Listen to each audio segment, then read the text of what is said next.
明明是一柄上古仙尊用过的仙剑，却被散修随意扔在地摊上当破烂贱卖。尽管我只用半枚灵石将其买下，但散修却暗自窃喜，觉得我是个送钱的大冤种。毕竟这飞剑不仅锈迹斑斑，而且残破不堪，就算白送其他修士，人家都嫌丢人。但他却不知道，我的脑海中藏着一块神奇的修复面板。这面板不仅能修复残次物件，甚至连重伤濒死的天地都能完好无缺的修复。只不过此时我还只是个连灵田租金都交不起的底层灵职师，所以只能咬咬牙，先花掉5个修复点，把那本顺带买来的残次灵语术修好再说。天色渐晚，我趁着夜色快步赶回家。刚进屋，破旧的木门便传来粗暴的拍打声。我立刻警觉起身，只见大门被猛地踹开，尘土飞扬间，冰冷的雨水混着腥风扑面而来。你小子死了没？没死就快点给我滚出来！门外传来一声暴怒的呼喝，闯进来的正是青玉方士出了名的泼皮无赖汪九。他向来仗着炼气中期的修为无恶不作。汪九爷，请恕我失礼，刚才睡迷糊了，实在没听到动静。我赶忙迎上前，脸上恰到好处地流露出恐惧的神情。你小子原来还活着，上个月的租金还没交，今天若是再拿不出钱，就立刻滚出这里！有钱，九爷，我有钱。我急忙从怀里摸出2枚灵石递了过去。这是上个月的租金，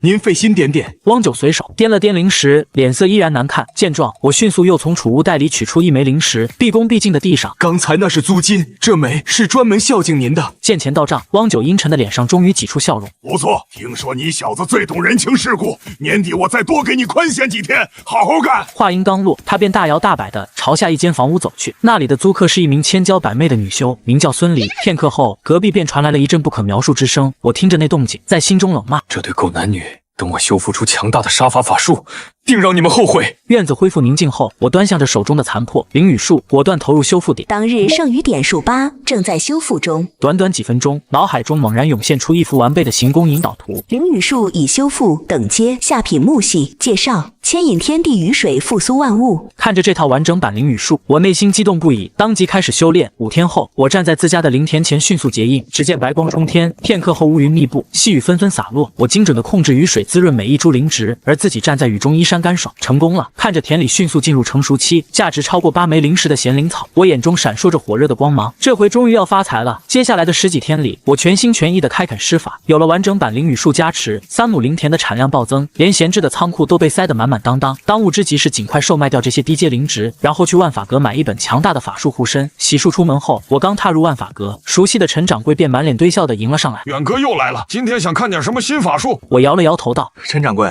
我这次来是想出售一些低阶灵植，不知价格如何？陈掌柜领路的脚步一顿，瞪大眼睛反问：等等，远哥你是要出售灵植吗？见我确认，他用狐疑的目光打量着我。远哥，你那块灵田平日的微薄收入，不是刚好只够付租金吗？最近运气好，产量大增。我故作镇定的解释。陈掌柜仍有疑虑：远哥，我们这收低阶灵植至少得20株起步，不够可以下次再来。这些够吗？我懒得废话，直接拿出了100多株咸灵草摆在柜台上。我勒个豆豆啊！够了够了，太够了！陈掌柜满眼惊愕，连忙招呼伙计点数，交易顺利完成。我望着储物袋中多出的30多枚灵石，心中狂喜。为免引人注意，我将剩余的200多株灵植分批卖给了其他店铺。最后我花光了所有灵石，买下一本残次的中品法术庚金剑诀和一件破损的低级法器龟纹盾牌，真是赚钱如针挑土，花钱如水推沙。刚回到家，我紧闭房门换出面板，剩余修复点数16可修复，残次庚金剑诀9点，龟纹盾牌18点。这面龟纹盾牌的修复点数竟高达18点，定是件极品法器。但我此刻面临汪九的威胁，急需提升战力，因此我没有犹豫，目光锁定剑诀，默念修复。片刻后，面板闪动，庚金剑诀已修复，等阶中品精细。介绍：释放灵力剑气10丈外，可隔空杀敌。太好了，终于获得杀伐之术了！就在这时，门外突然传来一阵轻柔的敲门声。远哥在家吗？一个娇媚的声音飘入，让人心神荡漾。我警惕地握紧法诀，打开房门。门外正是身穿青色仙裙的女修孙离，她水汪汪的眼神中透着几分魅惑。孙道有所谓何事？我冷冷问道。远哥真厉害，昨天我看到你田里的灵植都成熟了，能不能便宜卖我一些呀？孙离轻佻的试探，我深知他和汪九不清不楚，便掏出几株灵草敷衍。这6株咸灵草直接送你吧。孙离却没有接，反而意味深长地盯着我。远哥，我今天亲眼看到你去坊市售卖了上百株灵植，你可真是个天才啊！你竟然跟踪我！我眼神瞬间冰冷。远哥，人家那是爱慕你。他笑得越发挑逗，突然欺身靠近，吐气如兰。你定是先天种田圣体，我只想好好服侍你。修仙界如此凶险，我俩何不及时享乐？今天就算了，我还有事儿，改日再聊。我赶忙将灵草塞到他手里，冷硬地下了逐客令。孙离微微撅起红唇，收下灵芝后恋恋不舍地转身。远哥，你可真是个不解风情的木头。临走前，他还用粉舌偷偷舔了下嘴唇，走出大门。孙离来到十字路口，他秀眉微皱，看着2个方向，左边是去汪九宅院的路，右边是回家。他心中暗算，这梁远原本资质平平，如今却在10几日内种出数百株成熟咸灵草，必定身怀莫大机缘。虽然他白送我灵草，但这乱世自己活下去才最重要，顾不得别人了。念及于此，孙离狠下心肠，压下愧疚，准备去向汪九告密。可就在这一瞬，一道凌厉的庚金剑气犹如毒蛇吐信般从黑暗中猛然飞射而出，精准直穿他的脖颈。孙离惨叫一声，瞬间瘫倒在地。我缓缓从阴影中走出，面无表情地注视着他的尸体，确认四周无人后，我低头清点他的储物袋。我本已给了他一条生路，可惜他偏选了死路。回到房间，我调动灵力冲开储物袋禁止，金丝带口松动打开，里面是个3尺见方的空间。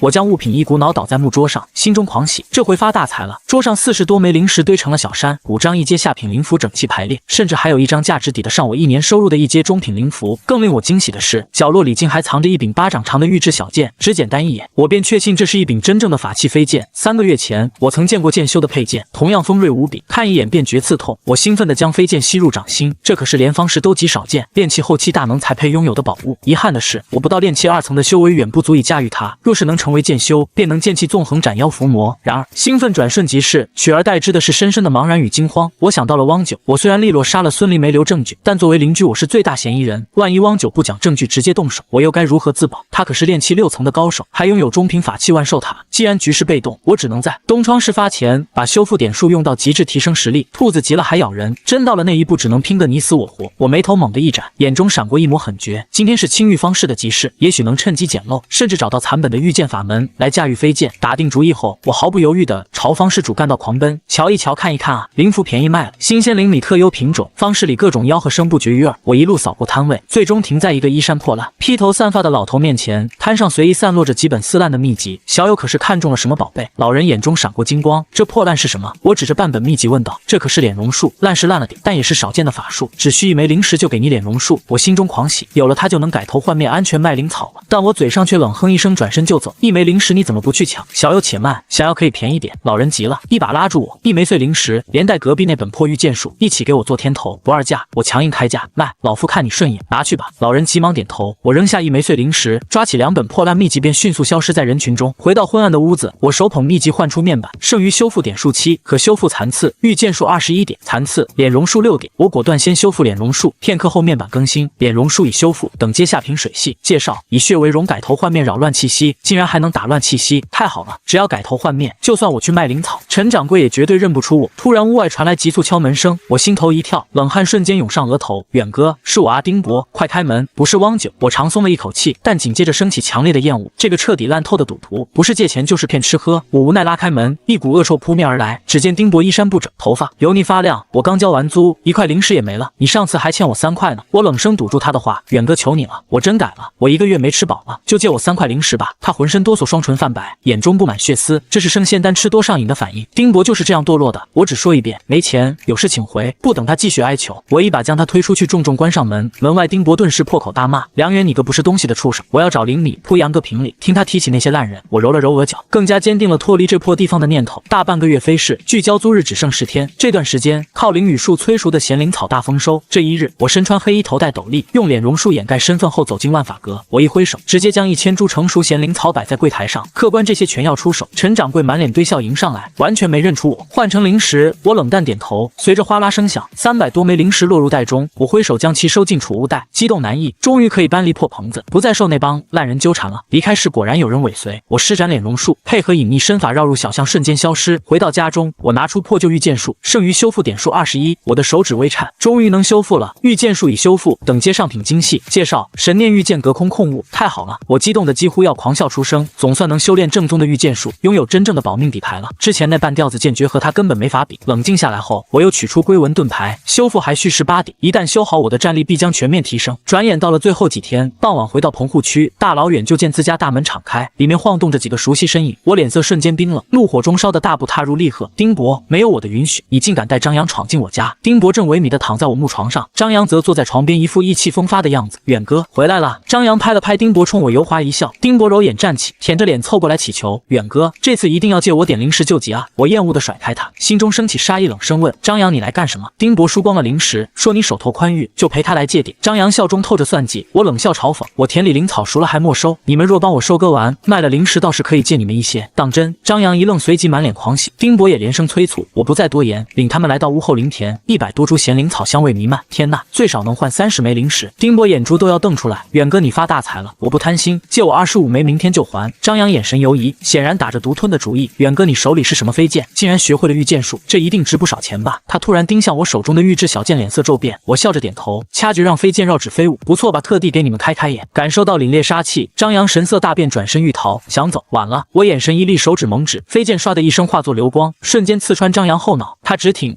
扑倒在地。你怎么敢？丁博惊骇欲绝，拔腿狂逃。我心念一动，飞剑半空一震，掉头从他眉心狠狠穿透，收回飞剑，擦净血迹。我心中出奇平静，这种吃生仙丹的赌鬼留着也是祸害。我摸走2人储物袋，丁博的空无一物，而张扬的袋子却让我眼睛大亮，不仅有紫色丹炉、灰毛符笔、深红木头和100多枚零食，竟还有一张1阶上品隐身符。我激动的心跳加速，连忙收割灵草，掩埋尸体。回到屋内，我忽然惊觉，张扬不过是个混混，财富竟远超常人。难道他跟灵米铺掌柜有勾当？看来必须尽快赚够零食，彻底离开才安心。次日，我带着斗笠再次走进万法阁。客官您来了，稀客啊，随便看看想要点什么。陈掌柜热情迎上，显然认出我是那位神秘豪客。我看了许久，指着角落的残缺灵符道：“掌柜的，这张我要了。”那是一张1阶清心符的样符，虽残缺却既有制服心得。客官确定这可是清心符样符，虽残缺但极为稀少，售价要1枚零食。陈掌柜提醒道。我毫不犹豫点头买下，顺便添购了制服材料。我深知这带有心得的样符绝对物超所值。走出万法阁后，脸容数时笑将过，我直奔方士深处的客栈万仙楼。这里是无数散修梦寐以求的落脚处。大堂柜台后，慵懒地坐着轻纱遮面的美艳妇人，正是传说中的女掌柜楚三娘。客官要住房，她漫不经心扫我一眼，要一间房，多少零食？3枚零食1个月。楚三娘眨着桃花眼，见我直勾勾盯着她的脸看，顿时咯咯直笑。她扭动身姿走来调笑：“小友，你这般盯着奴家，在看什么呢？”我假装咳嗽，一开目光，没什么，早听闻楚三娘风韵犹存，今日一见名不虚传。虽然嘴上这么说，但我已敏锐察觉她面纱下隐约有道狰狞伤疤。我心思急转，忽声一计：“掌柜的，我看你脸上似有极深的旧伤，不巧在下曾得一古方，恰可治愈此伤。其实我哪懂医术，不过借修复面板打掩护罢了。”当真？楚三娘娇躯猛震，眼中爆发出光彩。这伤其实是极难拔除的奇毒，我回头仔细找方子。现在劳烦先给我安排一间房。我故作高深的点头。楚三娘态度大转变，掩嘴轻笑，语气极其温柔妩媚：“奴家名叫楚三娘，小友以后若不嫌弃，私下叫我声姐姐也无妨。只要你真能治好这张脸，奴家什么都愿意满足你。”她的语气让我忍不住打了个寒战。误会了，我要是能找到此医术，可不敢提什么要求。还请楚掌柜姐姐给我带路。哥哥你还挺懂人情世故，你放心，姐姐不会亏待你。走，随姐姐来吧。我跟在她身后，心里盘算着修仙凶险，关键时候这份人情能救命。如今我没把话说死，她大概也不全信我一个炼气2层的散修，但姑且算留个念想。摆脱了外围棚子，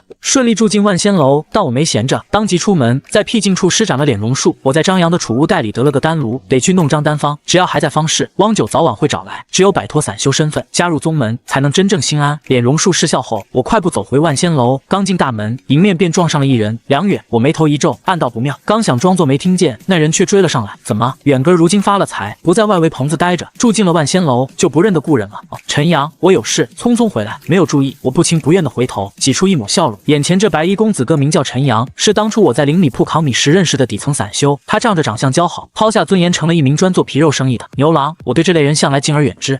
我还有事，走了。我一刻也不想多待。呵呵，远哥，你还真是大忙人。不知道你有没有听说，丁博和张扬已经死了，命魂灯都灭了，还有你原本的邻居孙离，尸体也被找到。你说此事与你有没有关系？我知道你对我此人有看法，殊不知我也是为了生存。修仙凶险，可不是打打杀杀，需要人情世故。你说呢？陈阳不紧不慢地说着，手中折扇花地打开，赫然写着人情2字。我心头狠狠一颤，这陈阳竟然把丁博、孙离的死联想到了我身上，他这是在敲打我，有意要挟。我眯起眼睛，杀机隐现。就在这时，一道熟悉的身影出现。小友，你可算回来，不如来陪姐姐坐坐。楚三娘缓步出门，笑靥如花。不了，我先回去。我没有多说，径直上楼。陈阳见我和楚三娘关系不浅，缩了缩脖子，没敢再出声，转身出了门。回到房间，关紧房门。我努力让自己冷静。汪九在找我，张扬背后的灵米铺恐怕也在查。现在又多了个陈阳，实力归根结底还是实力不够。我需要赚取大额灵石来提升自己。炼丹制服正是捷径。我翻出清心符的残缺样符和制服材料，换出面板。当日剩余修复点数18，当前可修复法术。破损的清心符样符可投入3修复点进行修复。修复清心符的样符已修复。等阶1阶下品水系灵符。脑海中瞬间涌涌入制服感悟，我当即提笔画了3张，毫不意外的全部失败。但我不慌，因为废弃灵符只需1点修复点就能复原成极品。随后我施展脸容术前往万法阁，将3张修复好的清心符卖出了45枚灵石。脸容术即将失效前，我来到赫赫有名的6大宗门之一药王谷的门面。药王阁柜台后的宗门老者连眼皮都没抬一下。我在货架上仔细寻觅，最终停在一张撕毁的单方面前。此废弃缺失的单方价值3枚灵石。好，我再找炼丹的材料。付清灵石，我收好这名叫淬体丹的残方和些许材料，转身离去。有了丹方和丹炉，我也能炼丹了。然而刚走回万仙楼对面的面铺，就有人喊住了我：“远哥，真巧啊，我们又见面了，不知可否赏脸？”前来一句，转头看去，竟是陈阳。他举着茶杯，显然等候多时了。我心头一沉，强压杀意走了过去。远哥，得，你可真是了得！我许久没有与你们这些故友联系，许久不见，想不到当初不起眼的你，兢兢业业的你，竟然也能住进去万仙楼，并且和女掌柜相熟。陈阳想搭我的肩膀，我厌恶的躲开。陈阳，有什么事情你就说吧，没事我可回去了。陈阳压低声音，远哥，我见你认得万仙楼掌柜，你也知道兄弟我是干啥的，你的事情我可以只字不提，但是你得帮我牵线，介绍我给万仙楼掌柜认识，你看如何？这狗东西不仅拿人命要挟我，还想让我给他拉皮条攀上楚三娘。如果我不同意，他必定会去告发我的行踪。我考虑一下吧，没什么事，我回去了。我含糊其辞。哦，远哥你还要考虑？陈阳眼中闪过不悦，皮笑肉不笑的威胁道：“哎，终究是故友，既然相逢，我得请客，就在以前我们经常去的铺子，你看如何？否则我恐怕要去灵米铺一趟了。最近想要买些灵米。”好，我毫不犹豫地答应下来。那么说定了，今晚我们不见不散。陈阳这才笑着没再纠缠。我转身走进万仙楼，心中门清，他约在方室外围，还是晚上，绝对居心不良。既然如此，那就将计就计，成全他吧。月黑风高夜，我前行至方室外围的棚户区，一眼便看到陈阳正坐在一家挂着9字白布的饭铺前。他看似独自一人，实则目光频频瞥向暗处草丛。他大概以为我是个靠杀人夺宝才住进万仙楼的肥羊，然而他没想到，我早就贴上了那张隐身符。神不知鬼不觉间，飞剑划破浓郁的夜色，陈阳的头颅滚落在湿润的淤泥里，声音尤为刺耳。由始至终我都没有现身，熟练地收走他的储物袋。至于他埋伏在草丛里的3个帮手，也早已被我提前解决。这牛郎心底肮脏，知道我的底细，还想借机要挟，死有余辜。身形一闪，我快步遁回万仙楼，关紧房门，这才松了口气。经典战利品，4只储物袋共计358枚灵石，陈阳一人就占了310枚。翻找中，我竟从他袋里翻出半本撕破的秘籍《洞玄经》，堪比春宫图的插图，让我不禁脸红。不愧是牛郎，连双修功法都背着。面板随之跳出，当日剩余修复点数12，当前可修复秘籍残次的洞玄经，可投入9修复点进行修复，万一以后用得上呢？我咬牙选择了修复洞玄经，已修复等阶中品秘籍。介绍：交融2级之力，相互增益，提升修为。我老脸一红，将秘籍收好，顺手用剩下的3点把淬体丹的废弃丹方也修复了。翌日清晨，细雨绵绵，我来到万仙楼对面的炼丹房，正巧一扇门吱呀推开，药香扑鼻，楚三娘走了出来。掌柜，姐姐，哥哥，小友这般早就起床来炼丹吗？我来看看，姐姐丹药成了。哎，今日又浪费了一炉的材料，只炼出来3枚废丹呢。楚三娘嘴上说着浪费，眼神却笑得花枝招展，忽然凑近道：“小友，你这是看哪里呢？奴家的手还是奴家的足呢？”没有，我脸颊一热，其实我是看到姐姐你手中的废丹，不知道你能不能卖给我，我有需要。你想要啊？拿去便是。姐姐这本来就是增气丹的废丹。她捧起我的手，亲自将丹药塞进我掌心，触感极其柔软。诺，快拿着，那就多谢姐姐了。我强压住心头的狂跳，增气丹可是一阶上品丹药，炼气初期突破的最佳神药。姐姐，半个月后我给你看看伤势，我有8成把握能够治好。拿人手短，我当即定下约定，万一这期间汪九找上门，有这份承诺在，他定不会坐视不理。你说真的，你能治好奴家的伤势？楚三娘娇躯猛颤，芳心大乱，脸颊竟红到了耳根。你要是治好奴家的脸，奴家一定给你补偿。我半个月后再来寻姐姐，我不敢再闻她身上的幽香，落荒而逃。接下来的半个月，我深居简出，直到修复点数完全恢复，才取出那3枚废丹，投入6点修复。掌心一热，3颗废丹顿时变得通体晶莹，流光四溢。增气丹已修复，等阶1阶上品，品质无瑕。介绍：初次服用可增加3年寿命，竟然是无瑕品质。我毫不犹豫地吞下1枚，5星朝天运气炼化，磅礴的灵力在丹田轰然炸开，的一声，修为直接突破到了炼气3层。剩下的2枚我暂且留着，等境界稳固再行冲击。有了这等实力，再遇到汪九也有一战之力了。算算时间，半个月之期已到。我戴上面具出门，在主干道吃完面往回走，路过一家半掩门方式暗娼馆时，门边突然探出一个脑袋。哟，远哥，竟然是你，进来玩会吧。我心底一沉，扭头就走。这女人名叫宁轩娇，而旁边那个死盯着我，正准备开口喊我的魁梧男人是她的丈夫梁从南，他们竟是我的同乡，也是带我踏入修仙界的引路人。可谁能想到，梁从南竟然亲自把妻子送进半掩门接客，自己则在门外当拉皮条的。为了赚取灵石，连尊严都能这般践踏，这种毫无底线的修仙路，真的值得吗？我阴沉着脸，身影一错，消失在半掩门前的人流中。远哥，你别走啊！同乡一场，进去玩玩吧，给你打个半折。身后传来梁从南的呼喊，我心里泛起阵阵恶心，他竟然想让让我去光顾他的妻子，快步回到万仙楼，走过玄关，假山流水对面的亭子里，正坐着女掌柜楚三娘。我甩掉琐事，定了定神上前。半个月已过，修复点数足够，是时候拿下这份至关重要的人情了。咦，小友你来了，来来，坐姐姐旁边这里。我闻到她吐出的香风，面红耳赤的坐了过去。刚欲开口，楚三娘却抢先打断：小友，我便叫你弟弟吧。行，奴家一人走到今日，成为这万仙楼的掌柜，经历了多少，你可能都想象不到呢。不过有一点，我能够肯定，奴家这些年来都还是处子之身呢。楚三娘眼神如丝，含情脉脉的看着我，气氛瞬间暧昧到了极致。不是，姐姐，你说这些作甚？我呼吸急促。哥哥喽，姐姐是想告诉你，这都因为脸上的伤势。她言归正传，弟弟，我的好弟弟，只要你能够治好我脸伤，姐姐可以是你的人哦。我口干舌燥，努力把持住。姐姐，我先看看你的伤势，然后就治疗。你要在这里治，那姐姐就献丑了。希望弟弟你可别嫌弃姐姐。楚三娘缓缓解开面纱，左边嘴角的下半张脸保留着一片黑色的古怪伤势，若没这伤，她绝对称得上是美人。姐姐得罪了。我抬手触碰她的伤势，楚三娘微微退缩。当日剩余修复点数12，当前可修复法术黑单独的伤势，可投入2修复点进行修复，竟然只需要2点。我没有犹豫，直接默念修复。修复中，片刻后，楚三娘脸上黑色的皮肤肉眼可见的恢复。我的脸怎么了？楚三娘娇躯一震，摸出镜子一看，顿时眼珠溜圆。我的脸好了，哈哈，好了，终于治好了。她眼睛湿润，声音哽咽，随即猛然站起身，死死盯着我。弟弟，你不会是药王谷的弟子吧？你怎么有这本事？这是什么医术？竟然一触摸就好了？姐姐没事就好。这医术另有玄妙，也就是触摸一下，不需要再做其他的什么了。我含糊其辞，触摸就行了，会不会还不够？楚三娘定定地看着我，抿着嘴唇，弟弟，我可是说过要好好补偿你，报答你的。况且，也许只是触摸一下还不够，奴家还怕会反复。不如我们进去你的上房里，你再给奴家好好治治。你说了好吗？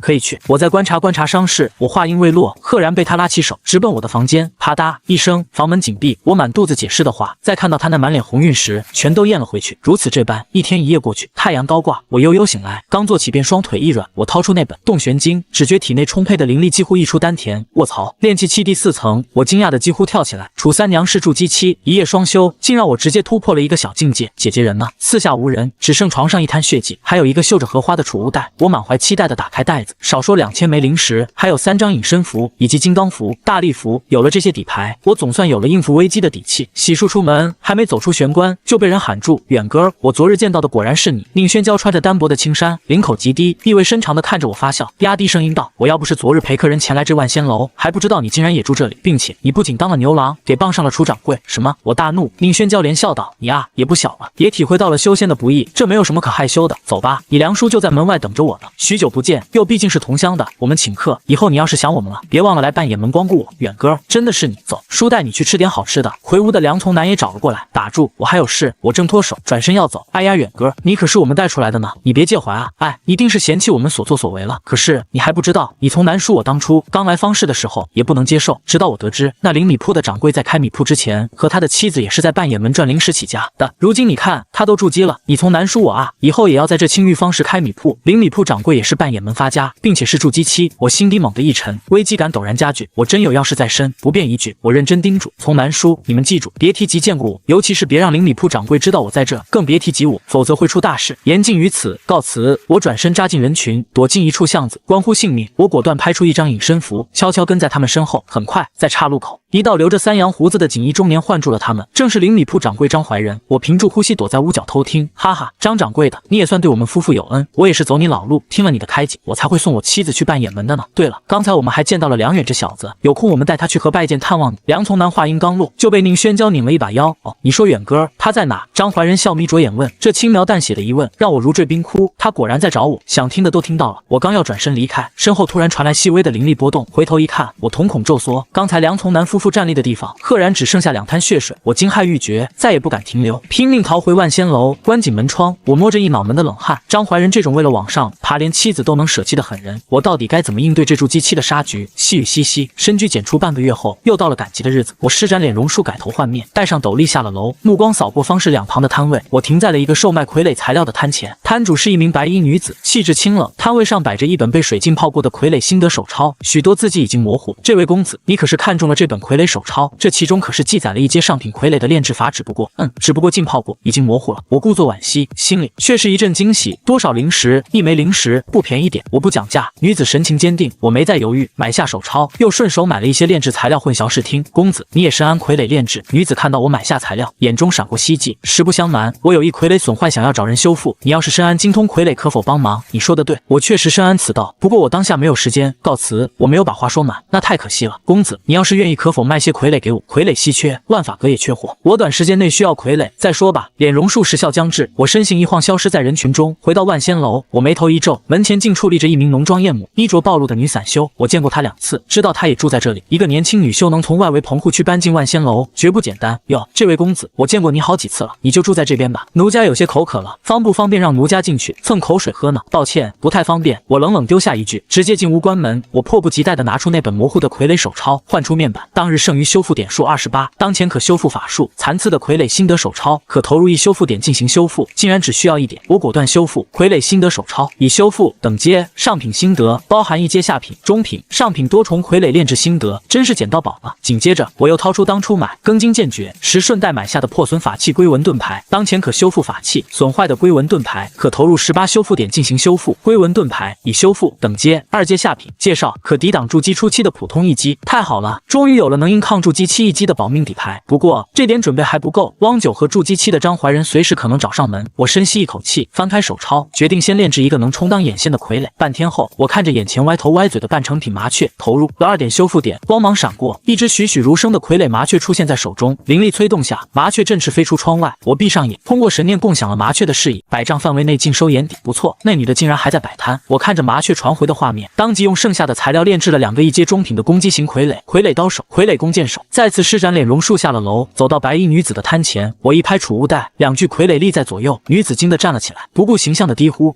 你竟然能够制作1阶中品傀儡，还是攻击型的，并且在1天之内制作完成，还是无瑕的品质。”为首熟耳。我语气平淡：“公子，都是你制作的。”他努力平复震惊：“是我失态了，1阶中品傀儡价格一般都是80枚灵石，我都要了，给你200枚，并且我需要傀儡，你能不能再给我制作些傀儡？灵石不是问题。行。完成交易后，我们来到旁边的一处面铺，认识一下，我叫何玉。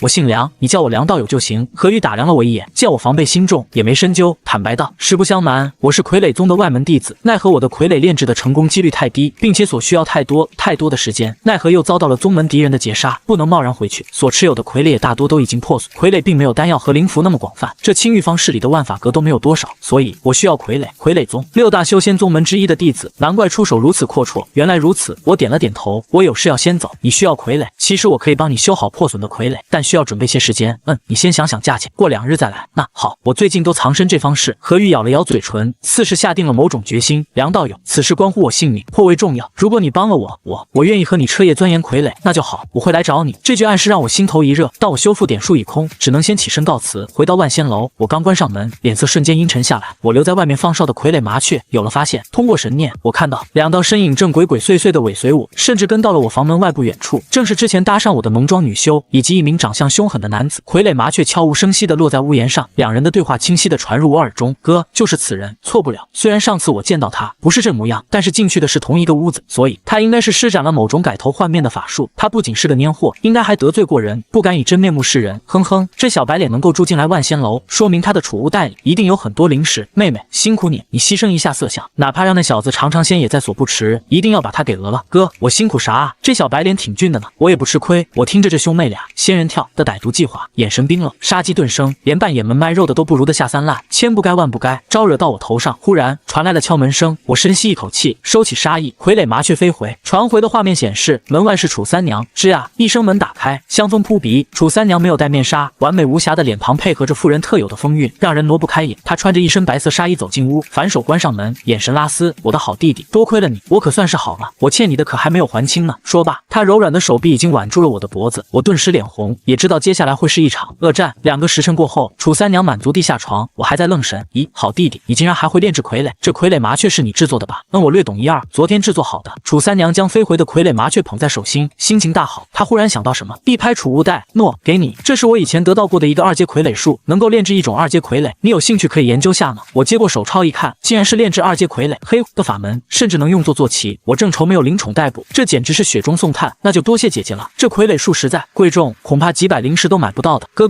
姐姐怎么可能亏待你？姐姐有事走了，你好好修炼，说不准有朝一日还需要求到你的头上呢。他搂着我的脖子亲昵了一番，这才离开。我心情舒畅，暗道发了，果然治好他是个正确的选择。接下来的日子，我深居简出，埋头研究傀儡术。转眼间，修复点数又恢复到了20点。傀儡麻雀这段时间充当眼线，发现汪九正骂骂咧咧的到处找我，扬言要把我挫骨扬灰。更让我压抑的是，那位筑基期的灵米铺掌柜张怀仁也经常在附近出没。妈的，说到底还是欺负我没实力，但我也不是谁都能欺负的。我压了压斗笠，推门而出。那对想玩仙人跳的蔡氏兄妹，修为不过炼气4、5层，今非昔比，怕他作甚。刚走到万仙楼玄关，就巧遇了蔡山。他浓妆艳抹，带着甜蜜的笑容迎上来，有意搭讪：“这位公子，又是你，我们又见面了，挺有缘的呢。”“是啊，挺有缘的。姑娘，你也住这？”我表面和善配合，心里却在冷笑：“公子修仙寂寞，认识一下吧，我叫蔡山，今晚我们一起逛方氏，不知可好？”“甚好，晚上我在此等你。”我装出一副受宠若惊的模样，答应下来，闲聊几句后便离开。一出万仙楼，我立刻躲进角落，放出傀儡麻雀跟踪他。画面传回，我脸色一沉。蔡山去了方氏的一家茶楼，那里不仅有他哥哥蔡光，竟然还有汪九。原来这仙人跳的团伙里还有这个方氏恶霸。好在蔡山搭讪我只是巧合，他们还不知道我就是汪九要找的人。呼，我吐出一口浊气，如释重负。既然汪九也在，今晚就一起做个了断。我不再理会他们，走向与何玉约好的面铺。梁道友，你来了。何玉远远的招手，走，换一个地方说话。何玉带着我回到了他租在万仙楼对门的住处。进屋关好门后，男女共处一室。这位性格清冷的傀儡宗女弟子竟有些脸红。梁道友，你和掌柜什么关系？刚才在楼下撞见楚三娘时，气氛有些微妙。总之不是你想的那样。我随口搪塞，何玉也没深究。玉手一拍储物袋，毫光闪过，遍地都是奇形怪状的破损傀儡，少说也有20多个，每一个都残留着刀劈斧砍、烈火灼烧的痕迹。这都是你的傀儡？你这是经历了什么？我倒吸一口凉气，能把傀儡毁成这样，他的敌人起码是炼气后期。道友，你看能修好呢？能。我斩钉截铁，只不过需要一些时间。目前我只有20个修复点，根本修不完这么多。梁道友，你放心，灵石管够。何玉咬了咬牙，似乎下了极大的决心，红着脸说道：“道友，你真有这本事，我可以考虑和你结为道侣。”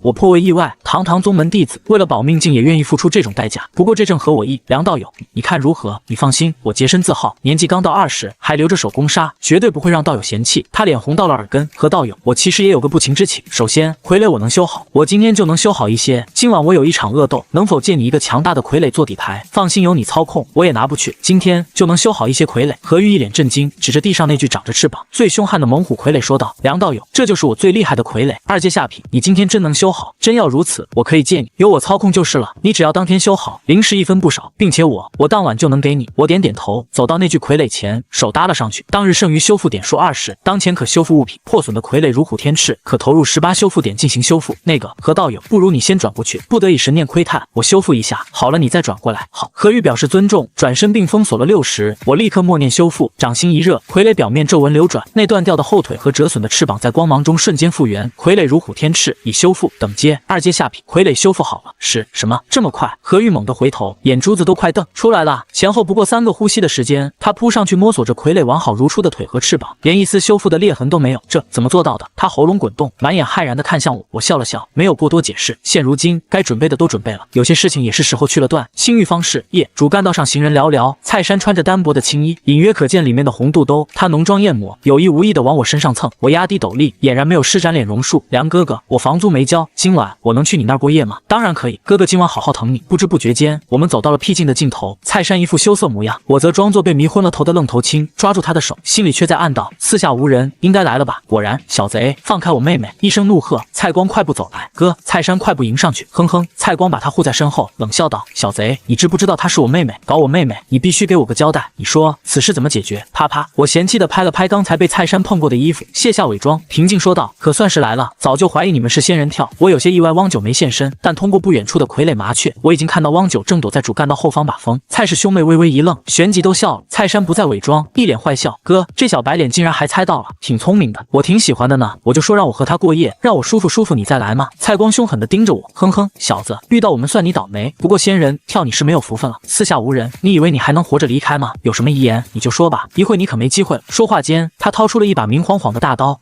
先告诉你们我的名字吧，我叫梁远。我漫不经心地说道。梁远。蔡山一愣，有点熟悉，你就是汪九找的那个梁远。还没等他们反应过来，一道庞大的黑影在他们身后轰然涌现。不好，这是什么？蔡光余光一扫，顿时头皮发麻。那是一头浑身如铁水浇筑、长着双翅的老虎傀儡，2阶下品的威压堪比筑基。偌大的虎爪狠狠挥下，蔡光举刀欲挡，却如螳臂当车，嗤嗤啊！利爪划过，蔡光当场被腰斩。蔡山想逃，却已来不及。不，一一声惨叫，他直接被傀儡碾压在潮湿的地面上，肠子流了一地。我身形一闪，收走他们的储物袋，对着暗处操控傀儡的何玉点了点头，让傀儡藏了起来。来了吗？梁远，你个杂碎，竟然是你！一名身材高大、左脸有刀疤的黑脸大汉快步赶来，右手托着一座玄色宝塔，正是汪九。他如何也想不到，当初那个对他点头哈腰的底层散修，竟然杀了他2个同伙。他没看清刚才出手的傀儡，自是有中品法器万寿塔，丝毫不惧。我双眼赤红，积压了1个月的怒火彻底爆发。我没有让何玉帮忙，我要亲自宰了他。啪！嗖！我二话不说，拍出一张隐身符，身形瞬间消失。嗖！2阶飞剑化作流光，直刺汪九脑门。什么？汪九大惊，慌忙举起万寿塔格挡。当的一声，他被震得心头骇然。这飞剑的威力绝不是1阶法器，给老子死！他怒目圆瞪，凭着直觉朝灵气波动处砸来。嗡！一面龟纹盾牌浮现，2阶防御法器的浑厚灵力如大山般不可撼动。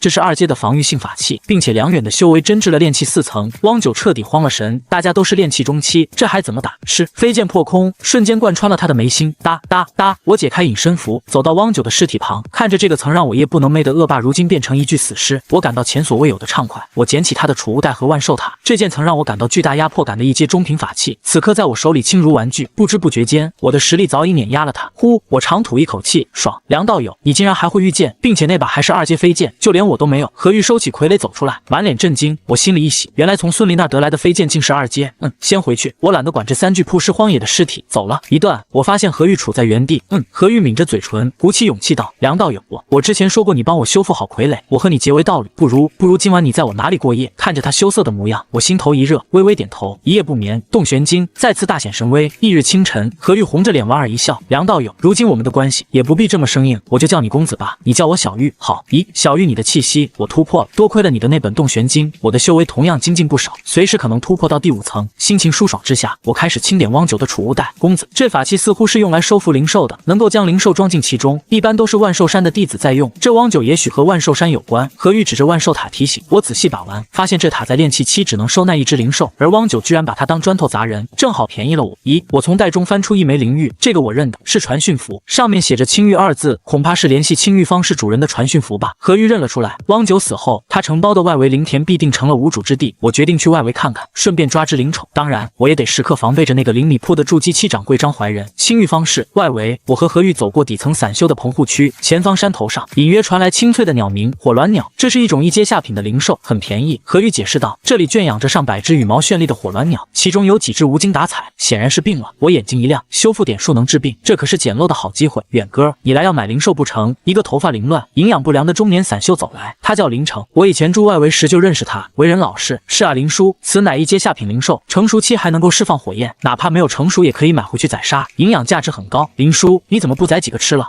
我租金都快要交不起了。林成苦笑，哎，这几个不是生病，是火属性的血脉病，挺过去了还能提升品阶，可惜几乎都挨不过去，死之前卖不出去，我就得亏掉。那好，我买个生病的吧。真的？那太好了，你挑一个。林成感激涕零。就在这时，远处突然传来轰的一声灵力爆响，是灵力的波动，发生什么了？去看看。我们赶过去，却只见一地碎石，不见人影。不对，林叔，你赶紧回去，恐怕是有人声东击西，偷你的灵兽。我猛地反应过来，什么？林成急忙往回跑。等我们赶回时，已经晚了。原本100多只火鸾鸟，如今只剩下遍地狼藉的羽毛和5只病鸟。天杀的，狗入的，哪个丧尽天良的偷我灵兽？出来，我和你拼命！谁？究竟是谁？林成崩溃了，这是他全部的家底，倾注了无数心血，如今却被贼人一锅端。妈的，这些贼真是该死！我也气愤不已。林叔，你先消消气，把那只生病的给我，我有办法把贼人引出来。你真能找到他们，能找回来我的这些火鸾鸟？林成抹着眼泪，连忙把病鸟抓给我。我接过火鸾鸟，入手温热。当日剩余修复点数3，当前可修复物品：火属性血脉病的火鸾鸟，可投入1修复点进行修复。修复，掌心一热，原本萎靡的火鸾鸟瞬间精神抖擞，体内的火属性暴增10倍，羽毛变得金光熠熠，火光流转。火鸾鸟血脉病已修复，等阶2阶下品，品质极品火属性灵兽。介绍：拥有1丝青鸾血脉，极品火鸾鸟能当飞行坐骑，还能辅助筑基期战斗，竟然直接跨越成2阶极品灵兽。极品火鸾鸟颇具灵性，轻易地蹭了蹭我的手，我当即滴血认主，将其收为灵宠。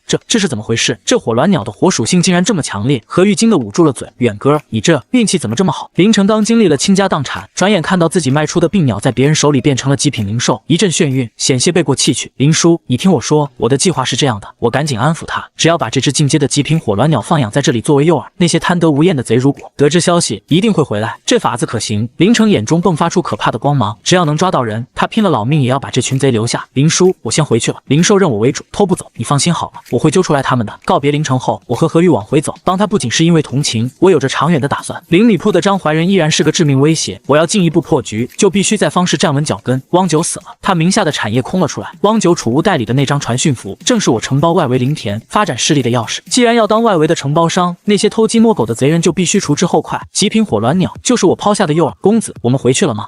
回到万仙楼关紧房门，我拿出传讯符，向何玉解释了我的计划。何玉如今是我的人，自然全力支持，甚至愿意拿出灵石帮忙。我渡入灵力，玉符亮起，传出一个老人的声音：何事？前辈，我想租地。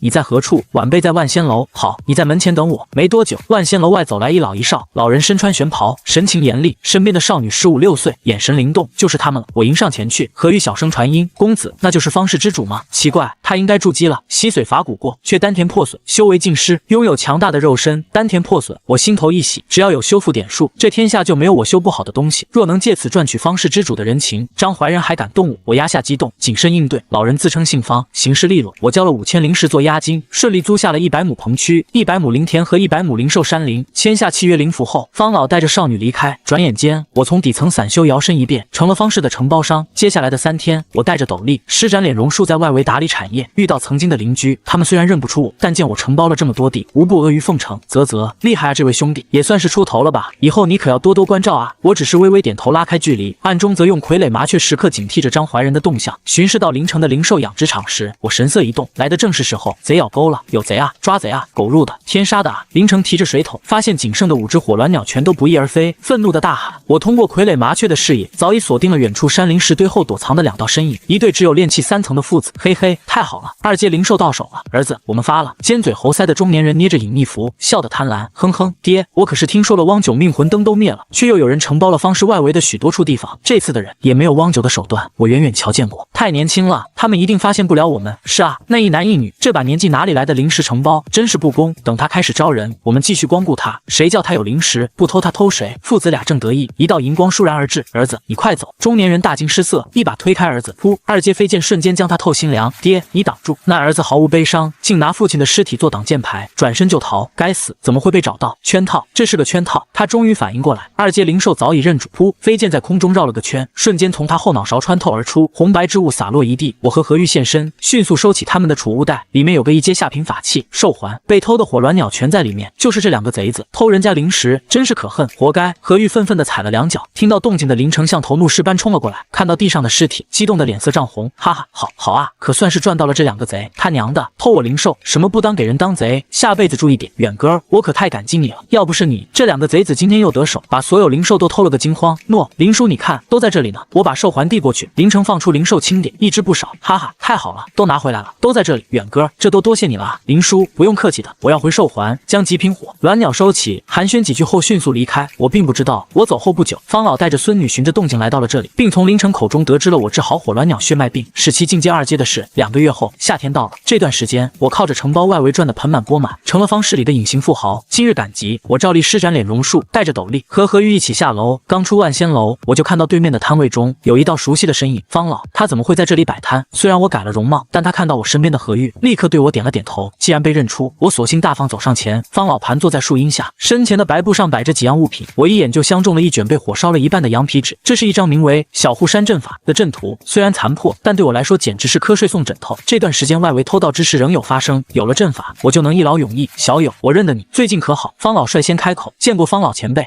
这个多少灵石？我指了指残破阵图，以我有缘，也算认得。这阵图损坏，给你就是，不收你灵石。方老淡淡说道。我神情平静地收下阵图，心里却门清，天上不会掉馅饼。他堂堂方氏之主跑来这儿摆摊送阵图，绝对是因为查到了我治好火鸾鸟的事。他这是要请我修复他那破损的丹田了。方老前辈，我便先回去。捡漏了阵法图，我心里暗喜。方老依然老神在在，我也沉得住气。有些东西太容易得到便显得廉价，让他先开口，这修复丹田的人情才能卖得更大。好。方老低垂着头，没有多言。我转身回到万仙楼，有了这阵图，外围承包的生意就稳了。哟，我的好弟弟，你在忙什么呢？刚进门，香风扑鼻，楚三娘迎面而来，瞥了一眼旁边的何玉，花枝招展的对我笑道：“小玉，你先回去，我有些事情和掌柜的说。”我咽了咽口水。何玉虽然不知道我和楚三娘的关系，但女人的第六感让她察觉到了异样。她抿着嘴，乖巧的回了自己房间。她一走，楚三娘便挽住我的脖子，将我拉进了房间。久别重逢，免不了一场翻云覆雨。事后，我顺势问起了方老的底细。方老，姐姐自然是知道的。楚三娘身上只剩一件红肚兜，长腿还压在我身上，吐气如兰。方老原名方先信，也就是青玉方氏的主人，原本是筑基后后期的大修士，实力非常强大，可惜了，修仙生存其实颇为的现实，有些时候无法避免的冲突。他与人一战，虽然杀死了死敌，却丹田受伤，实力只剩下筑基淬炼的肉身。他背景也不简单，我的好弟弟，转眼你竟然都承包外围了，都认得方老了。姐姐果然没有看错人，哥哥喽，今日姐姐满意了。如何？姐姐比你那小浪蹄子强吧？显然，楚三娘早就摸清了何玉的底细，她就是喜欢这种偷偷摸摸的刺激。姐姐走了，有空再找你。楚三娘披上纱衣离开，我揉着发酸的后腰苦笑，这女人真是如狼似虎。稍作休息后，我准备修复阵图。这2个月来，虽然偶尔帮何玉修傀儡，但修复点数还剩35点，足够了。就在此时，我神情一动，旋即大怒，我推门而出，直奔万仙楼后院。假山流水间，我那只充当眼线的麻雀傀儡被人从屋檐上打了下。我捧起破损的傀儡，脸色冰冷，哼，这是你的傀儡，好呀，可算是找到人了。说，你为什么让傀儡在此？你见到了什么？假山后，一个衣衫不整的青年男子恼怒地走出来，指着我质问，告诉我你是谁，用傀儡窥探于我，你必须给我个交代。我刚要发火，假山后传来一声娇滴滴的女声呼唤，男子这才冷哼一声，转身回去，这就走了。打坏我傀儡，我还没有责问你，怪我头上了。出门就遇到这对狗男女，真是晦气。其实借着麻雀傀儡，我早就知道那没露面的女人是谁，邻里铺掌柜张怀仁的妻子张夫人。张怀仁为了找我报仇，连我同乡都杀了，他老婆却背着他在万仙楼偷人。这奸夫名叫牛一之，炼气后期修为，为了灵石和资源，连筑基修士的老婆都敢勾搭。此事没完，我冷着脸回到房间，用1点修复点修好麻雀，随后掏出了那卷烧焦的羊皮纸。当日剩余修复点数34，当前可修复物品，废弃的护山阵图可投入2修复点进行修复。修复，流光闪过，烧焦的羊皮卷瞬间复原。小护山阵法已修复，等阶1阶下品，品质极品，护山范围横跨100亩地。介绍，能沟通大地，形成屏障迷雾，抵挡筑基期以下修士。我惊喜万分，立刻带着阵图去找何玉。这是公子，你这阵图不是毁坏的？何玉捂着嘴，瞪大了眼睛。之前在方老摊位前，他明明看到阵图烧毁过半。我运气好，得到一种药水，能够修复。我随口搪塞，太好了，有了这个阵图，我们承包的方氏外围就再也不怕贼人惦记了。何玉惊喜万分，公子，你运气也太好了。不，这是机缘，我们修仙最重机缘了。我跟着你果然没错。他手指在我胸口画圈，眼神流露暧昧。我又是一愣，这刚应付完楚三娘，还得继续。不过双修洞玄经的确大有裨益。最终在大量的灵石和双修辅助下，我的丹田传来一声嗡鸣。我炼气7层，我正式踏入炼气后期的行列，突破了。以后我也是炼气后期的修士了，我激动不已。恭喜公子！何玉脸颊微红，他也已达到炼气圆满。走，我们布阵去。我和何玉立刻前往外围，在万法阁买齐阵旗，忙活了一整天，终于将承包的100亩地界全部用阵法笼罩。凌城等底层散修见状，喜不胜收。而在阵法落成的瞬间，方氏深处，爷爷，是阵法的波动，还是我们才会的小护山阵法？15、16岁的方如霜推开方老的房门，满脸惊讶。如霜，走，我们去看看。方老当即起身，他心里清楚，这阵法必定是我布下的，凭借破损的阵图也能推演全貌。这位方氏之主恐怕已经把我当成了阵法天才。布完阵后，我和何玉准备回万仙楼，借着傀儡麻雀的视野，我眉头微皱，有人跟踪，正是那个张夫人的奸夫牛一之。他和张夫人的丑事走钢丝，生怕我用傀儡看到了什么，这是要杀人灭口。他妈的，找死！不惹我还好，惹我看我不收拾你。公子怎么了？一个恶心的奸人！我将牛一之和张夫人的破事告诉了何玉。小玉，等我片刻，我要杀个人。我们手里还剩下几个阵旗，不如试试用阵法对付这恶心的家伙。我神色一动，冷笑着在四周布下阵旗。身后牛一之正摇着折扇向闲庭信步搬跟来，嘴角挂着残忍的冷笑。哼哼，小子，要怪只能怪你看到了不该看到的东西。我和张夫人的事情绝不能让人知道，只有死人才能保守秘密，人不狠站不稳。我也是为了修仙，为了生存，勾人老婆也是为了灵石。你别怪我。咦，这是什么？他脸色骤变，发现四周不知何时起了浓雾，不好，是阵法。他转身想逃，然而为时已晚。是迷雾之外，银光一闪，迷雾之中，人头落地。人还是要走正路，偷人什么的，不管什么时候都有可能被打死。我和何玉从迷雾中走出，来到牛一之身首分离的尸体旁，我蹲下身，取下他的储物袋。这可是筑基7大修士老婆的奸夫，应该很富裕。神念一扫，我两眼放光，满满当当的灵石，少说也有1000枚，这是我摸尸以来见过最多的一笔巨款。小玉，我们发了，见者有份，灵石给你一半。何玉探头一看，也是眼睛一亮。咦，我突然在储物袋角落看到了什么，脸色大变，哗啦一声将袋口拉紧。草，怎么会有这个东西？这贱人奸夫真是什么都敢要，这不是害死我吗？真是该死啊！这王八蛋不被我打死，恐怕迟早被张怀仁逮到打死。张怀仁的本命灵宝竟然都敢要。储物袋中赫然躺着一枚金光熠熠的四方印章，我在灵里铺当小工时见过，这正是张怀仁的筑基7本命法器金刚印。这奸夫真是吃了雄心豹子胆，连这种要命的东西都敢拿。这法器里必定留有张怀仁的一丝神念，只要一拿出来，他立刻就能感知到。公子如何了？何玉不解地问。这法器是我一死敌的本命法器，这该死的奸夫，他偷的人也正是我这位筑基7死敌的结发妻子。我阴沉着脸解释。什么？竟有此事？岂不是说这是烫手山芋？那我们怎么办？把储物袋都扔了？我有办法，这可是2阶中品以上的法器，我怎么舍得扔？我脑海中立刻浮现出一个人选，方氏之主方老。道，他一定有办法抹除其中的神念。我收起阵旗，直奔内围，途中取出了那枚刻着青玉二字的传讯符。小友，你找我。不多时，残阳斜照的万仙楼前，我将方老爷孙请进了庭院的凉亭。呵呵，楚三娘这丫头的万仙楼经营的不错，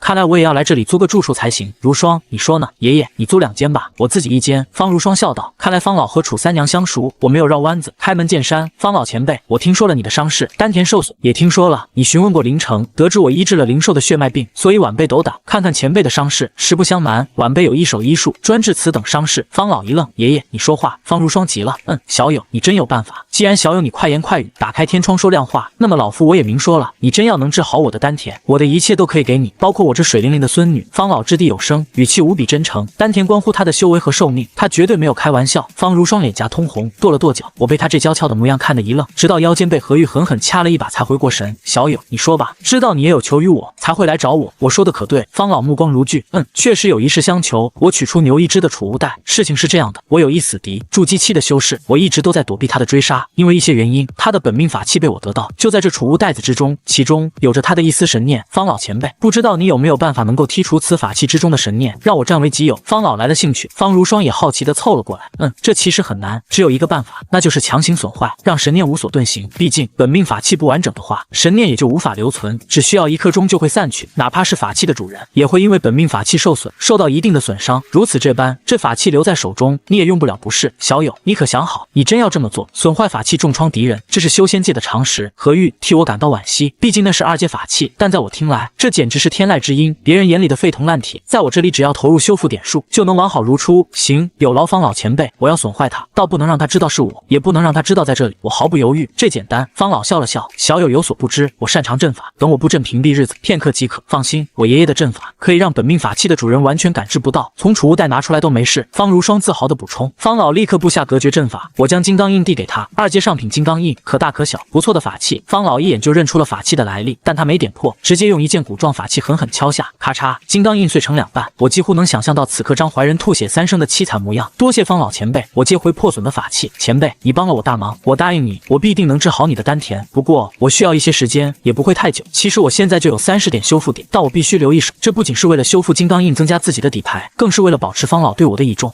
你说必定？方老极力压制着，激动。好，你所需要时间，我等得起。这么多年我都等了，我不急。如霜，给我取来1张天雷符。小友有仇敌在这青玉方士之中，不能有事了。好，方如霜立刻递给我1张灵力充沛的灵符，天雷符，2阶下品杀伐灵符。我眼睛都直了，这可是能重创甚至击杀筑基初期的保命底牌。何玉也惊讶地张大了嘴。那么前辈，我就先告辞了。我收起灵符，转身离去。2阶天雷符，2阶上品金刚印，今天这波简直赚妈了，万里无云。我走过万仙楼后院的小桥，心里盘算着当前的局势。张夫人偷人的事情，让我离危机又近了一步。张怀仁不仅丢了老婆的清白，连本命法器也被我毁了。反噬之下必定重伤发狂，危机已经到了最顶峰。但好在我也积攒了足够的底牌。何玉、楚三娘还有方老那份天大的人情。正想着，一道沙哑且愤怒至极的声音突然从左侧100丈外传来：梁远，是你，一定是你！一只的命魂灯灭了，一定是你做的。说你到底做了什么？是不是你杀了我的一只？我心头狠狠一震，在万仙楼怎么会有人直接喊出我的名字？我转头看去，声音传来的方向正是不久前我那只麻雀傀儡被打落的屋檐下。看清来人后，我冷冷一笑，那妇人衣衫不整，大片肌肤裸露在外，包臀裙下双腿修长，她眼眶通红，脸上还残留着未退的春情，显然不久前刚哭过。这不正是那个红杏出墙的张夫人吗？牛一只的命魂灯碎了，作为母灯持有者的她第一时间得知了死讯。她曾在灵米铺见过我当小工，认出我并不奇怪。张夫人，你怎么在这里？你说我干嘛了？牛一只是谁？什么牛一只？我并不知情，你别血口喷人了。我冷冷否认。哼哼，张夫人怒指着我，就是你，还装傻？我见到你就知道是你，那天的麻雀傀儡就是你的，你早就知道我的事情。张夫人，你也不想你的事情被你丈夫知道吧？我表面示弱，心里却在冷笑怒骂，这荡妇偷人就算了，奸夫死了搞得像死爹一样，竟然还敢来找我寻仇，真是不知死活。你张夫人显然不想善罢甘休，我话锋一转，轻佻地说道：张夫人，你也不过是寂寞而已，不如我陪你。身旁的何玉都愣住，张夫人也是一怔，看着我俊朗的面容，竟然怒意全消，甚至眼中再次泛起春光。方氏底层傍上掌柜夫人吃软饭的事屡见不鲜，她大概真以为我想帮她。然而就在她愣神的刹那，我毫不犹豫地拍出1张灵符，正是不久前方老赠予的杀伐至宝2阶天雷符，急急如律令，咔嚓，轰，晴天霹雳，一道狂暴的天雷撕裂虚空，轰然而下，轰隆，砰！张夫人连惨叫都没来得及发出，瞬间被劈成了一具焦炭。2阶天雷的威力，岂是她一个只会偷人的准筑基夫人能躲过的？死了，走！我杀伐果断，身形一闪，收走焦尸上的储物袋，拉着何玉迅速离开。不远处，楚三娘目睹了这一切，她挑了挑挑眉，低语道：“我的好弟弟真够利索。”随后他立刻抛出灵符，掩盖了这里的灵力波动和张夫人来过的痕迹。另一边，同样租住在万仙楼的方老爷感知到了天雷符的波动，他微微一愣，心道：这小子出手还真不含糊，二阶的灵符说用就用了，果决果断，不是善茬，是个不错的苗子。回到房间，关紧大门，我连呼吸都没有乱，我甚至有些惊讶，自己竟然已经对杀人如此麻木了。张夫人死后，张怀仁那边肯定也会有他的命魂灯，老婆死了，本命法器被毁，这笑面虎此刻恐怕已经彻底疯了。呼，事情越来越急切了，我让何玉先回房，反手取出了那尊断成两半的金刚印，别人眼里的废品，在我这里却是绝世杀器。当日剩余修复点数32，当前可修复法术，破碎的金刚印可投入26修复点进行修复，竟然要26点，不愧是二阶上品的法器。我毫不犹豫的默念修复，金刚印已修复，等阶二阶上品精细法器。介绍：以灵力御之，迎风而长，搬山砸去，可在10丈之外隔空杀敌。太好了，这件法器比我的飞剑还要高出一阶，绝对是目前最强的底牌。之呀，我推门而出，何玉正盘膝坐在外面，我没提金刚印的事，顺手掏出张夫人的储物袋。公子，你不必分零食给我，你的那张天雷符如此昂贵，这些你都收下。何玉善解人意，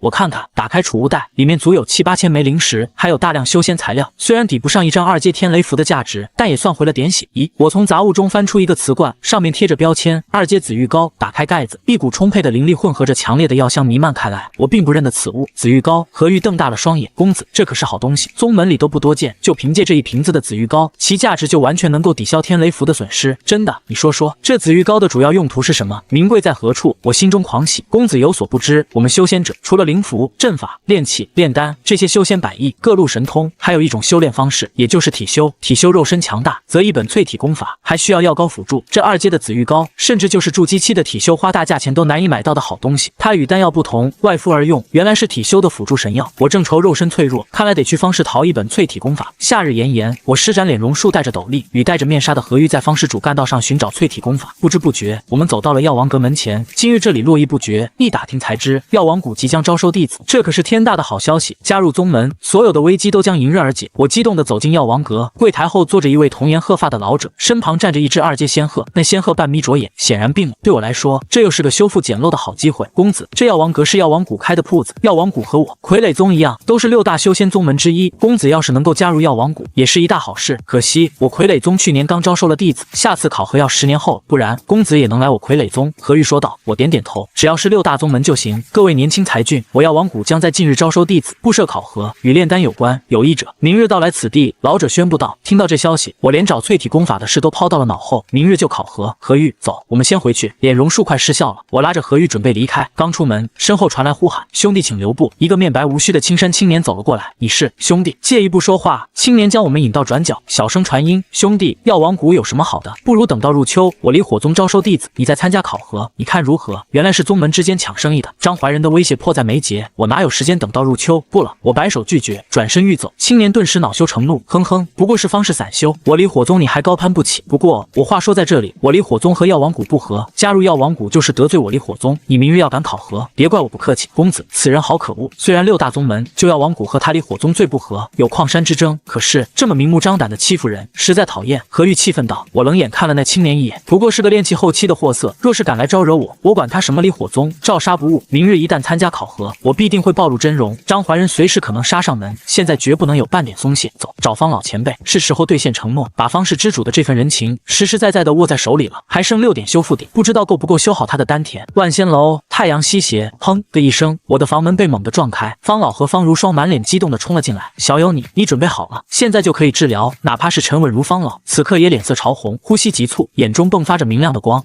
实不相瞒，听闻药王谷最近就要招收弟子，我有意试试，毕竟只是方士散修，又有强敌虎狼环伺，我需要宗门当靠山。在考核之前，我先看看方老前辈的伤势，如无意外，今日就能治好。我感慨地看着他们，准备了这么久，终于走到这一步，是时候告别底层散修的身份了。你要考核宗门了？方如霜有些惊讶，哈哈，好，我果然没有看错小友，恭喜啊，祝你顺利的通过考核，成为宗门弟子。药王谷很不错，距离这里也不远，以后我们还会见面。方老哈哈大笑，那好，方老前辈冒犯了，我这就看看你的丹田，哈哈，好，小友你别客气。在何玉和方如霜的注视下，我伸手附上方老的腹部，装模作样的诊断，面板随即浮现，当日剩余修复点数6，当前可修复伤势，筑基后期修士的破损丹田，可投入3修复点进行修复，只要3点换一个筑基后期大修士的命，太值了。我看看，修复中，掌心一热，肉眼可见的，方老身上涌起澎湃的灵力，疯狂汇聚于丹田，一股让人心惊肉跳的筑基后期威压升腾而起。筑基记后期修饰丹田以修复。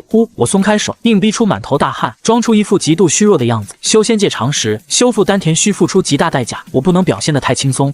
这就是好了。这是什么医术？何玉和方如霜瞪大了眼睛，满脸匪夷所思。万仙楼内鸦雀无声，方老身体微微颤抖，他尝试运功，久违的灵力如同甘霖般滋润着原本残破的丹田，再无半点滞涩与剧痛。好了，我的丹田竟然被治好了。方老双眼圆睁，震惊地看着我，甚至激动得说不出话。不到3个呼吸的时间，无需任何天才地宝，竟然就这么神乎其技地修补了他的丹田。好，小友，我方先信，以后这条命都是你的，将答应你任何要求。方老声音颤抖，激动的甚至把方如霜拉到我跟前，大有当场送我入洞房的架势。我汗颜，连连摆手，拿着这个储物袋，几乎有我一半的家当，你快拿着，收起来，这些都算是给你的报酬。方老一把攥住我的手，硬塞给我一个储物袋。方老前辈，你不必如此，不必这样。我大吃一惊，筑基后期半数的家当，这手笔太吓人了，你快收下。况且你很快也要加入宗门，这宗门啊，和我们方氏也没有多大的不同。外门弟子犹如底层散修，为了苟活，为了修仙，为了灵石，为了提升那么一丁点的实力地位，他们就连亲爹亲娘都能够出卖。在宗门里，你也要小心，不能没有实力底牌，切记一定不能大意。你在这青玉方氏承包天地，我会替你打理，真有收成，我会一分不差的命人送到你手中。听着方老句句发自肺腑的叮嘱，我心中一暖。在这冰冷的修仙界，这是第一份来自长辈的关怀。好，那就多谢方老，哈哈，我多谢你才真。毕竟要不是你，老头子我永远也不可能恢复修为。你好好准备今日药王谷考核，我很看好你。要是你考核不过，你就在方氏，我也会看着你，不让任何人动你一根汗毛。好，我重点头。那么小友，老夫我便走了，将来我们还会再见。毕竟方氏距离药王谷也不远。方老请便。送走脸颊通红的方如霜和急于恢复修为的方老，我看着手中的储物袋，深吸了一口气。有了方老这个强力靠山，我终于有了在乱世立足的底气。但张怀仁的威胁如鲠在喉，还有离火宗弟子的警告，让我明白宗门内同样步步惊心，今夜注定无眠。何玉英即将分别而如胶似漆。借着洞玄经双修至夜半，他修为在做突破。出门透气时，我又被楚三娘拉进闺房翻云覆雨，直到药王谷考核之日到来，下雨初歇，主干道上泥泞不堪。我踩着积水来到药王阁门前，这里人声鼎沸，3年一度的药王谷收徒大会开始了，只需20枚下品灵石即可报名加入。一位童颜鹤发的外门长老声如洪钟，几十名散修立刻如潮水般涌去报名。这一次大会的考核题目很简单，你们只需根据丹方在半炷香内炼制一炉义气丹，便能成功加入药王谷。我深知炼丹是修仙100艺中最难的，但我丝毫不慌，因为我有修复面板，只要能炼出废丹，我就能逆天改命。这位道友，你有何贵干？外门长老见我驻足，快步走来。方氏散修梁远前来参加考核。我拱手道：你会炼丹，略懂皮毛，先试一试。外门长老眉头一皱，面露不悦。既是初学者，略懂皮毛就不该好高骛远，不如改投其他宗门。长老所言极是，但我一直对药王谷心生向往，愿意花费2倍的报名费。我熟练地递上一堆灵石，不错，道友，你很懂人情世故。长老老脸顿时笑成菊花，往后若是有幸加入宗门，我定会多加提携，好好干，你这后生前途无量。他收钱办事，宣布考核开始，你们只需根据眼前的这一张丹方炼制出一炉义气丹即可，而且丹药品质越高，最后给出的评价也会提升。在宽阔的别院中，我和10余名修士开始炼丹。砰，半盖茶时间刚过，我的药炉便陡然炸开，黑烟滚滚，引来周围阵阵哄笑。我塞前走后门，却第一个炸炉，可谓出尽了洋相。但我没有理会，平静地从废渣中捡起一颗废丹。当日剩余修复点数8，当前可修复物品废弃的义气丹，可投入2修复点进行修复。掌心微热，废丹瞬间化作晶莹剔透、流光四溢的灵丹。义气丹已修复，等阶一阶下品，品质无瑕。介绍：品质极高，服用后能增加1年寿命。竟然是无瑕品质，炼丹师梦寐以求，需要极致顿悟才能炼出的极品丹药。我眼神变得炽热，这绝对足够我通过考核了。所有人集合，每一个念到名字的站出来。外门长老漂浮半空，开始宣读名单：白芷涵、方杰、曹秋水。念了10余人，却没有我，其余人等即刻离开此地。外门长老神情冷淡，准备带着通过考核的仙苗们乘仙鹤离去。我懂了，炸炉的那一刻，他就已经将我淘汰。但我没时间懊恼，因为余光中一道熟悉的身影正穿过人群，朝我狂奔而来。张怀仁，他老婆死了，儿子死了，本命法器被毁。如今我终于现身报名，他果然杀来，看他那架势，恨不得活剥了我。生死存亡之际，我不慌不忙的轻咳一声，运足灵力，大吼：长老留步，我才是这次考核的第1名。全场瞬间死寂。你是说本长老看错？仙鹤悬停，狂风肆虐。外门长老鹤青居高临下，眼神冰冷的盯着我。仙鹤背上那些通过考核的年轻人，眼中也满是鄙夷。长老误会，实则我炼丹手法有所不同，炸炉也是常态。我老神在，